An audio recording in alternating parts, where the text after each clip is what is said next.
is Roger Otis.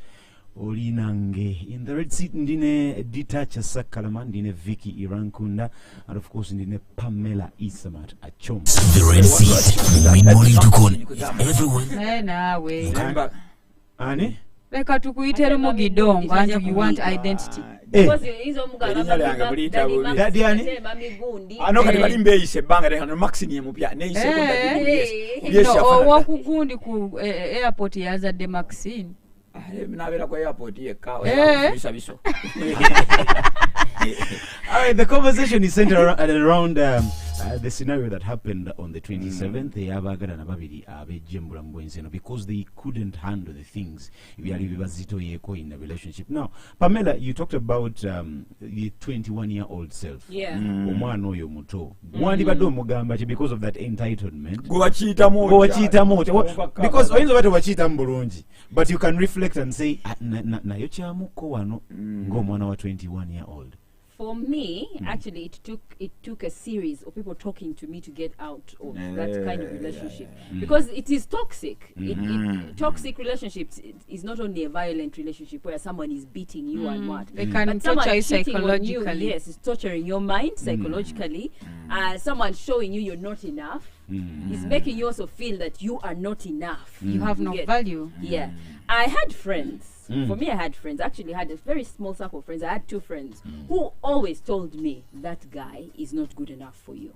But you couldn't even believe. But I couldn't believe. By the way, it took a series and a series. But I reached a point in my life because then I had started working. I was now in a more open world where because I got to get this guy when I was in my vacation. But when I moved to a more open world where I was working and seeing people. I was seeing other people. Exposed. Exposed is the right word. I was more exposed. I started to realize that this is not good enough for me. So I walked away from it. For me, what I believe is a guy who is, what I believe, this is me, a guy who is below actually 30 years is never ready. Even if he's 30 above. My dear, before you find a 50-year-old and is not ready. Those are rare cases. They are rare, but they're there. There are even cases of 20 that are ready. Listen, a 50-year-old may not be ready, but he will not treat you the way a 24-year-old will do. A 24-year-old will be insensitive. A 24-year-old will be point blank with you. Like, for instance, or he'll take those calls in your presence. You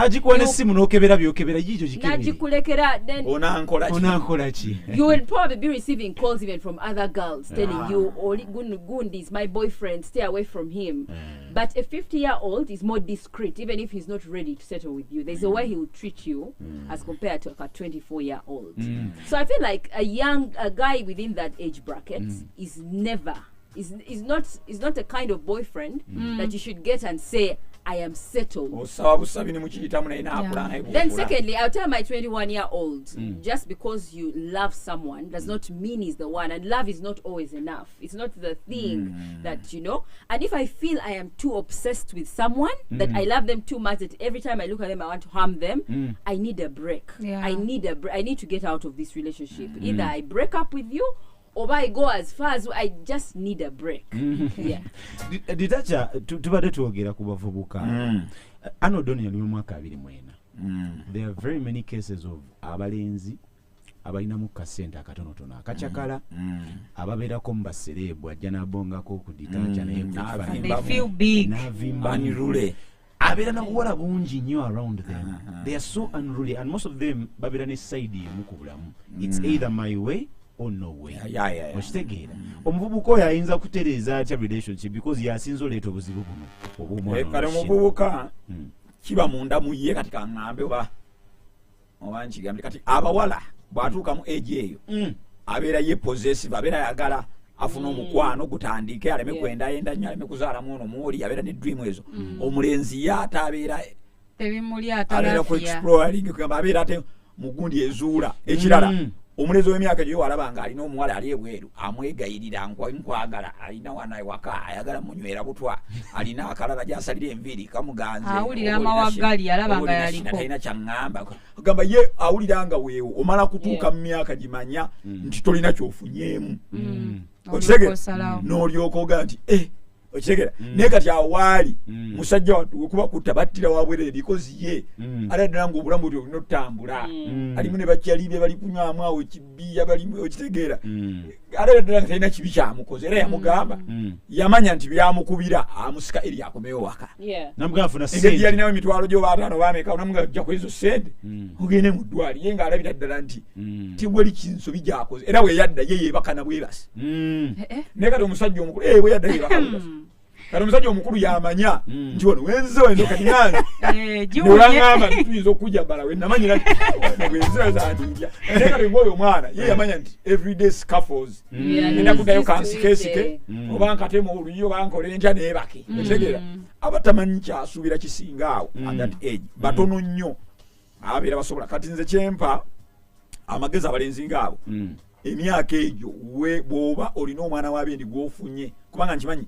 kwabo batono nnyo ali willing ogamba nti kaŋŋende empasa enkya bw'oba olina omwana w'abendi gw'ofunye ne mulugwamu manya nti muluguddemu kati mulugwamu manya engeri gy'okizannyamu omanye nti byonna byonna ebyo byokola tolina kyogenda funamu tolina kyozza okuggyako ng'omwana ono atuusa ekiseera ye mwenyini n'akola ki n'akuta ate ekizibu naye nga nze advice enyinza okuba bonna ng'ababiri b'omulenzi n'omuwala omusajja omu nabbi omu Jamaica yayimbala omanyi fa Jamaica buli yayimbye nabbi kisse omanyi bannabbi bafuuse ekirala nabbi bamuyita Junior Kelly yakuba akayimba n'agamba if love so nice tell me why it ought so bad nti omukono bwe gubanga mu butuufu mukwano mulungi lwaki ate bwe guluma nnyo nti omukwano gye gukoma okuba omungi gye gukoma okuhatinga ekingi kati yali ngaaga nti twewala okuba n'omukwano omungi because vike wema mwagala kino nga njagala mukalipa mukayala ne bwe ndaba message musimu yo ngamba nze kasitankaletika sina bufumita kisowe mba mwagala katono okitegera kati abantu abo bakulu nsiba mbagamba nti couples zoolaba ezo zeweegomba obwedda ze twogerako wano zeeyagala katono ziri ku business oli agamba nze nkolerako ono social media oba bamukwanyira ebinkwatako nze ono twakola couple nti kati eggwanga litumanyi tweyagala so beeyagala mukayala bino ebyamwe ebya emotions it's a business 0707102102 let me get some feedback from you Galaxy. Yo, Otis, Pamela, Meka Vicky, naye bana mwejo kyemala tukoze naye nga mugamba mutya ono DJ Bashiro Cash Events na Mugongo Bukelere Mawangala Kafunda yonna tukubirayo nalo yo kati nze ngaze Otis Detacha nze ngaze nalayira boyo omuntu newakwata bukwasi fooko newajintunuzaamu kebejjiiko n'ojintunuzaamu muganda wange agenya gakusanga wammwe nze sikkiriza na muntu abakazi emitima gyabwe oba gyabaki wasalawo nti kufa kutta asobola okutta naye neyettiramu kati ng'oyo webonna yasse naye neyetta nze bw'osongeramu ekintu munnaawe sisigala naawe nyinza n'obutasula mu nnyumba abakazi bazibu emitima gyabwe giriwo egityo tegitegeerekera. Alright, Vicky, waliwo ebintu ebiruma abakyala bino ng'ate temuyina ngeri gye mwogeramu n'abantu nekikuluma nga gwe kyoyagala kiri kimu kukola kiyinza kukkakanya. We sometimes want things a bit perfect. I've never just this story, but allow me narrate. Let me try to break down. So me at 18, okay, I was home. Nenga omanye ebyewaka because I feel like that chick ebyamulondo olabyo n'okumuleetera okubanga alina ogw'omutima it's background from home. So I will relate it to my own story. I was raised by a stepmother, but from the start kuva omukyalo oyo wajje waffe she never loved me like wali abadekawo nga musayi gwa muba bagamba tegukwataganye nga buli kimu even if I try to perfect things nga nze eva mba musobya nga newokutte ntamajja nagamba yarabiramu bwati naga seera abagiddemu like nga kuchunya psychologically nga nempya isaamu when I still younger bempi matama n'owunga so when nakula nga ntuse mu stage okuba nti nsunya amabeere biki ngenze mu secondary nga the hate gye nkoma okula yeeyongera. So in a way I used to feel like I'm not loved though my dad was there for me. Naye nga obudde obusinga when we are home agezaako obutakiraga because nga bulwanda nga tyanyagala nnyo nga the step mother anteekako obusungu nga never balina marital issues. I will always be the problem. My step mom will bring her anger naginteekako. So we're in the back of my form 4. I happen to have a friend yali abeera in a certain area kati nga aina guy enamba just terokozesa essimu. So nga nkubira also nga nange nkozesa ya neighbor nga nkubira Vicky ngenda kujje wamweka mwacha biki and I'm like JD. So I used to buy me SMSs nga textinga naye because nalinga so affording ya time nga nkozesa simu ya neighbor nga naye akozesa simu ya neighbor. In this case nga neighbor yali muvubuka kati now my baby daddy. Kati omuvubuka ono one day I call my friend is called Lillian, though now we are not good friends because I later on realized naye yali ayagala ono omuvubuka so this Lillian girl lumu njagala omu reaching out nga simulate like nga taliwo. Guy picked and is like Lillian taliwo but how are you? I think you are a cool person. Tutandika exchanging out texting bichi until we reached an extent of when I was turning 19 this guy throws me a surprise birthday. They connive with Lillian and they make me move from my place to their place. Nzijenda bo muradde nganze simanyi they have thrown a surprise birthday party. Kati nze ntuuka I had never met this guy tubadde nga tutextinga nga sina kyemmanyi like something love and assault. Naye ngeno jenva remember I'm not loved enough. I feel like I'm lonely. Nga ntyana okunyumya ne baneighbor because I feel bajja gamba stepmother nge nti nabagambye ebigambo then ajera antekeko hate olusi nemmere takuwadde lwakuwadde gisindisa bigere akufugira a lot of instances ebyandeetera okubeera nga ewaka honestly it's like hell. Yes. Kati nzijja ku birthday throwing the surprise birthday nebinyuma and I felt like I had never celebrated a birthday, you guys. Nga when my birthday reaches I just know it's my birthday. Nayenga nobody is there to even be like happy birthday nice or something and zeze kamanyanti it's my birthday. So this guy throws a surprise birthday and that day I felt so good. I was like, you really? So love. Can someone do such a thing for me? Am I even worth it? Like, do I even deserve this? Kati kweche chiro tewali byakuletika because I was even naive. I didn't know nothing. This was my second guy apart from first cut. Kati guy yono there are a lot of people. He was yali asomera Makerere University nga iseba bachali bebichi tubeera waawo tunyumirwa yali abeera mukazi go time for sleeping. I didn't even remember I'm supposed to go back home because remember I'm not happy there. Webaziba I'm like I just slept off netwebaka like twebaka chirindi so that night nothing happened. Enkeera waking up I'm like nzirayo wanti wa mzee bijirimana mugambe nti nasuzeewa because my dad was this strict.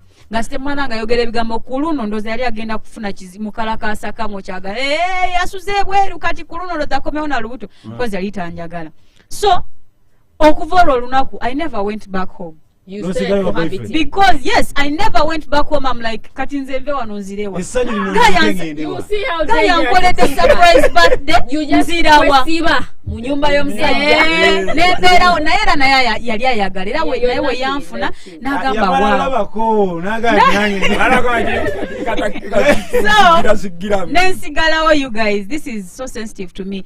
Kati bwe nasigalawo before you know it in 1 month time nali mfunye olubuto. But remember I have no connection with this person. Like I didn't get time okumutegeera just ebintu ngwamu bigwe. Mfuna my first born mbeerawo kale nga omanyi nga nze nfa kungulira chicken tonight it was then nga yekola bannaye nga ndabira ddala bannaye akwagala okufaako bufi sina gyendaga nga nfaako batembe bayitangulira butopu obwo bwessatu biki nga nze ndaba life is okay.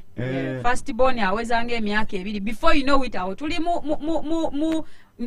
mu marriage, let's call it marriage naye tewaliwo relationship oba courtship twetegeere. Before I know it I'm pregnant for my second born. Kati yawe wali reality, facing reality and knowing this is actually not the right person for me. kati nange nayinangamu violent anger nga every time I'm pissed bana bemekerere bubamanyi ng'agenda ayenda ndoza we namusangira nga naye ayinayo abantu abalala bakyayagala kati nga nange mbeera nkebera mu ssimu ebiseera ebyo lumu nzijjukira nagwa mu ssimu yo ba chick was like, oh my god, I can't wait to have you again bichi, it was fun, like they had kalipa. When nakitegeera nali lubuto, I locked up the kazigo and broke everything in the house. Naye okumanya obusungu bwali bungi nagamba manyi we sigalawo najja ngenda mutta obanzite oshege nenjasa buli kimu nalina obusungu bungi nga nebyenjasa mbiri nnyamu nze nanga ntonya omusaayi.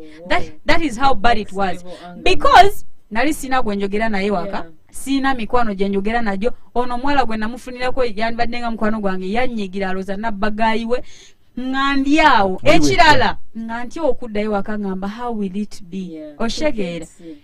You guys, it took me a lot of courage and guts to actually get done with this guy okubanga kati I'm a single mother and independent, so I know exactly what went on with this couple gye twogerako mu kifaananyi. But allow me to speak to a girl out there. I mean, there is life. Kati we navira guy siriwo ndi mulungi. I am even shining. Yes. Did you have to say that though? So obulamu busigalawo. Tewali muntu gwe bakutondera nti yono baba amukupimako nti wono tomuyina mu bulamu obwo abala tebajja kutuuka oba tojja funa muntu akutegeera. With or without a child, omuntu waba akwagadde nga asiimye gwe omuntu tekijja kumugala kumuvinga on with you. I feel like newoboleke olese ono muvubuka ng'olina abazadde kati nganze nakajja nkizule nti newe naalizeeyo ewaka n'abaana bange, I would still be there. My dad would accept me because ndi waka kati nze mwagala ndagewa oshegeera mu kifo ky'okubeera depressed nenjagala okwetta oba okutta partner wange. So njogera eri omuwala ali eyo nti it is never late. Bw'oba ozadde oba tozadde obulamu bwo tebuli nono guy. And this guy is not God. Nti oba tolinayo muka kujja kuvako ofe. No, instead oyinza kuviira ono muvubuka omubi ate n'ofuna ekikola ki ekisinga. Then to you the guys, banange tukitegeera nti olusi muba mukyamuse mwagala kalipa naye munno omukulusanyiza omumazeemu yenna supu omuwusewuse buli kimu okikoze banaye kye tutakola nga tekiriyo. You guys banange all we did was have kalipa day in day night like nga tubeera mu ekyo. So mwambeerawo neŋŋamba kikyali kino tekisobola kubanga kikinkamulewo kyate nekyagala okukola ki okumanyiira kali saa zino nga supu akyali Onda mbanka. Zati naloza okwerimba mu mukwano okwo kwekuleta n'obuzibu ng'okulowooza mbu olina kye bakuggyemu eky'amaanyi ng'okyali mulamu oba tolina obulamu tebuliko spare. tebuliko na limiti. Omukwano ogusokera gunyuma nnyo kati fula emikwano gye tubeeramu gino egy'ennaku zino tegusobola kunyumiranga biri byasooka. Biba biri bya kisiru biba byakutizana biba byakwere tika tolina nnyo bizibu tolina kukubira nti renti omuvubuka yalina hostel tata wamuweereza ssente n'asasula ka renti awo bakamme katalina nnyo kitegedde kati sera kituuka ng'oyagala ebintu bingi ng'omukwano oguwa 20% of your life awo omanyira. I think there is more to life. Actually, girls should realize there is more to life than what you have within yourself. And those young boys you're dying you're dying for, like, there's get out there, because most girls who are actually that depressed are girls who have decided to sit back and let the man be their world. Like everything revolves around rely this on guy them for everything. So you can't see what's out there. You can't see that there are single mothers who are successful. You can't see that there are girls who are broken free of bad relationships, or there's a better guy that will like you, or and then secondly, making sacrifices. That thing, when you make a sacrifice, it's like you are bonding yourself with someone. You're trying to you're giving them a debt. You're telling them that you have a debt to pay, that I can't leave you unless this debt is paid. So you're sacrificing for them. Detacha omulenzi ono atereezezza atya kuba ffe tusinga okuzoganya oba okyali mubanda dda ku mubanda funa miseke kati gobo kyagala okukyakala mu bbaala okuba ne bakadama b'okuula ssente okuba ne kyenawe baana babanda nga naye gw'olina like naye alina bazoganya alina bikiko gamba mumanye nti mwenkanye evvumbe. Olaba Detacha, on the contrary to what you're saying, I feel like ekintu kino mba mukitandika be straight. Me, I love people who are straight. tewakakira bakati, but we are talking to the girl ekyo kakirabye bulabi. You have to lie them like nti omwagala. Kulayinga nawe kennyini oba tomanyi nti tomwagala. Kati gayi yali akwagala oyo naye nga naye mwennyini oba tamanyi nti akwagala oba nkyalina byenfiirwa bikigamba tabaawo nti takwagala niye alabira awo ng'akyalina ebiro bino zuulaawo omuyombesa alaba ng'ekibi akikambubira ekyandibadde ekirungi ate omububira ate yalabanga ate ekibi because that time okitegedde naye nze kimanyi kati abawala obalaba abato nga baagaddeko ku basajja bakulu bamala ate ne bakyusa endowooza because omusajja omukulu gwayagadde olusaba ne mukazi we kati omuwala amanya nti I enjoyed love ng'alina mukazi we naye nga we still enjoy that means omuntu ne bwakwana era osigala okyanyumira singa oba wetali mu position ennungi okitegera abawala nga abaagaddeko ku basajja 30 bikyababeera mu mabaala aba bamanyi watugu kati nze oli gwe naleka alina omunaijeria namulekera life ennungi era takuweereza kasente bwe namulaba n'omunaijeria ne mugaya kati ndowooza oli kiriya mulinga ngamba nti toyo naye you guys I feel like ne community olaba these guys singa bakitaking a serious ne ba reaching out maybe to authorities waliwo engeri gye bandiyambiddwamu. Let me say, sometimes authorities even can't solve a problem between two people. They can, but not for instance if the authorities tell you mwaukane, the girl is not ready to leave. Secondly, they can tell you please work things out, get back together. They force you back into a house of a man maybe who is beating you, a house of a man where you're feeling violated, where your esteem is killed. You end up still doing something bad. It's a decision that you must make on your own. Because even if 10 neighbors come and talk to you, unless you're ready, you will leave. Unless you're ready. Nakano katukaiseho otisowulira. Teri violence evuddeko kufa nga y'abantu baagalana nga tebakyogerangako. Nga teri muntu kiba kyagaana bugaanyi. Nga teri muntu agamba nti omukazi bulijjo ayagala okugenda. Oyo mukazi bulijjo bamukubanga tumugamba genda. Oyo galemerawo tumugamba kola kiso. Ate jjukira oyo omwana engeri yali omuto, people used to think abaana bato bulijjo bati boogera agenda kutaani oyo. Naye era n'abazadde abali eyo nsaba tubeere lenient nga tujajinga abaana baffe. Kino leka tuleme kwogera kweno kapo yokka. Even those who are married, okimanyi nti mubeera ne issues, you try to go back home to your parents okubanyonyola olubadde. Nemba you've tied the knot and the parent is like nze tonyonyola ebintu by'abafumbo dayeewo just wanekitanda kyo twakyokya, you have no place here, go back. But man, bino byenkunyumiza olwo ne byesikugamba maama wange taata wange, listen to me, give me time. Waliwo ebintu ebiba bitutta muli munda naye ng'omuzadde ng'ongobaganya, what do you want me to do? But guys, if you're a boy and you're not ready, if you know you're 24, please, there's no business living with a woman in your muduke, like run away from that. You see, like Detacha told you, most of the men abato tebamanyi nti bali ready or they bali ready. Yalowooza baba, listen, yalowooza baba nga asobola okulippamu ali ready, but you're not ready for a relationship just because you can have sex. And I want people to understand one simple truth: just because olina omuntu, it doesn't mean that they are fully invested in you as you're invested in them. Manya nti alina byagoba nawe olina byogoba. Ejjo mu Night Breeze nagambye abantu bagenda kukola ekintu kimu. Bwibanga byonna biganye, if you can't talk to someone, if you can't tell anyone around your circle, if you don't even have anyone around you, kola ekintu kimu Vicky kye yakola. Move on.